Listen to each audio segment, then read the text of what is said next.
कहें सुभान अल्लाह। ये थे मोहतरम जनाब मोहम्मद अहमद मुस्तफ़ा कादरी जो अपनी अकीदत पेश करने की सादत हासिल कर रहे थे।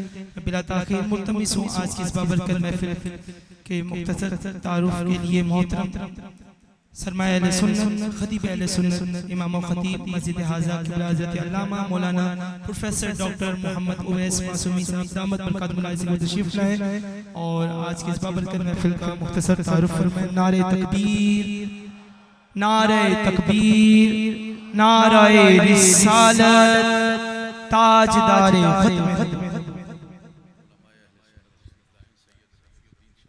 बुलंद आवाज़ से कहें सुभान अल्लाह। अल्हम्दुलिल्लाह आज की इस बाबरकत महफिल में हमारे मेहमान करामी उलमा कराम तशरीफ लाए क़िबला सैयद रफ़ीक़ुद्दीन शाह साहब, इनको मैं अपनी जानिब से और तलाश हक़ फाउंडेशन की जानिब से आज की इस बाबरकत महफिल में तशरीफ लाने पर दिल की अता गहराइयों से खुशामदीद पेश करता हूँ। बुलंद आवाज़ से कहें सुभान अल्लाह।